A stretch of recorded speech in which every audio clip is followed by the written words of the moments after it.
So the much anticipated Senua Saga Hellblade 2 has just released, so let's look at the very best settings possible to enjoy the game on the ROG Ally, and also this works for the Legion Go too. Plus we'll also look at my top 3 first gameplay impressions, and spoiler alert, this may just be the most incredible looking game yet available on the Ally. So let's dive straight in, and the best thing about the game is that it's available as a day one release on Game Pass, with of course a huge advantage that us ROG Ally owners have is that we can install and play it natively on the device. To start off, let's head into Armory Crate, into Settings, then Operating Mode, head to GPU Settings, and let's change the VRAM to 6GB. With Senua Saga Hellblade 2 being such a graphically intense game, we absolutely do need to be plugged in to unlock that 30-watt turbo mode. So let's now set up the best settings by loading up the game and then going into settings within the game, then heading into graphics, and making sure display mode is full screen, ensure the resolution is set to 1080p, change the custom upscaler from TSR and set it to AMD FSR 3, change the upscaler quality mode from quality and set it to performance. Change the sharpness slider from 0 and set it all the way to 49. Leave the vertical sync at off. Leave the variable rate shading at on. Leave the global preset at low. Now head into the advanced settings. The anti-aliasing is grayed out at low, which is fine. Change the post-processing quality from low all the way to high. Leave effects quality on standard. Keep the shadow quality set to low. Change the reflection quality from low to medium. Keep the global illumination quality on low. Keep the volumetrics at low. Change the texture quality from low to medium. Keep the view distance at low. And finally set the foliage detail to medium. And we can now just press B to exit out, and it is now saved. Congratulations, you're now fully set up with the very best settings to enjoy the game. And hey, hit like if this has helped you, and subscribe for more Ally tutorials just like this. And now let's check out my 3 biggest gameplay impressions.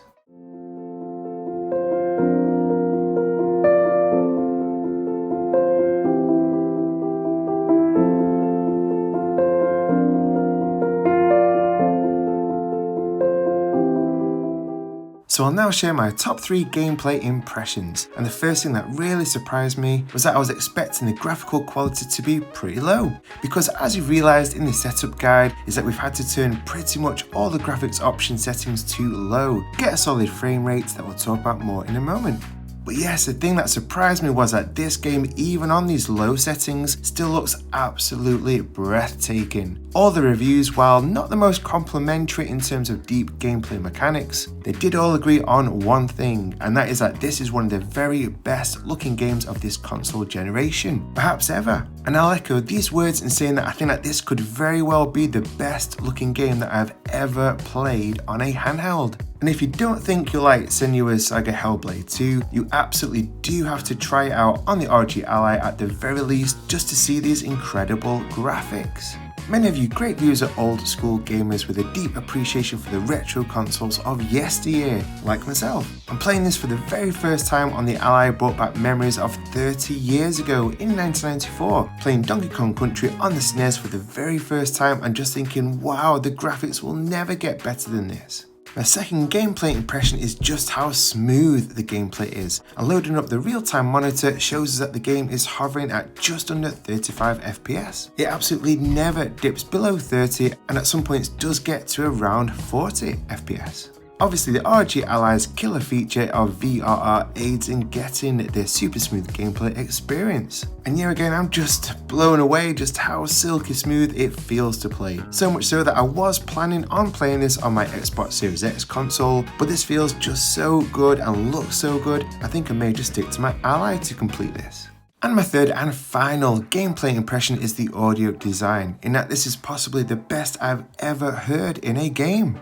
You probably know that a heavy theme of the game is Senua, the lead character battling with her mental health and in particular psychosis, in which she gets many intrusive thoughts and voices in her head. And regular viewers to the channel know how much I rave all the time about how incredible the Ally's Dolby Atmos speakers are. And this game through these speakers is just mind-blowing. Listen to this. Senua, listen, she needs you. She needs you to go to her quickly. That shit is pathetic. She needs you. I'd love to know what you think about Senua's Saga Hellblade 2. Are you enjoying the game so far, and do you think that it may be the best visually stunning game you've ever played on the Ally? Also, let us know any tips that you may have, like have you tried using 900p, fluid motion frames, or lossless scaling with it perhaps? Let us know in the comments. A whopping 75% of you awesome viewers voted for me to do this best settings guide, so keep an eye on the daily polls to shape the content that you want to see right here on the channel. And as a thank you for making it this far, I'd love to share this awesome quote. Can't clean up the whole room, clean a corner of it. Can't do all the dishes, do a dish. Can't get in the shower, wash your face. Always look for the thing you can do with the energy and focus you do have. Little wins pave the way for bigger wins. 1% beats 0%. So many of us struggle with our mental health where even the smallest tasks like doing the dishes is a massive mountain for us. But let's just simply do what we can do a little bit at a time and focus on the positives. So stay encouraged today, guys. And if you want to know how to remote play your PS5 console away from home on a 4G or 5G cellular hotspot and on public Wi-Fi, then check this out. I appreciate every single one of you for watching, and I'll see you in the next one.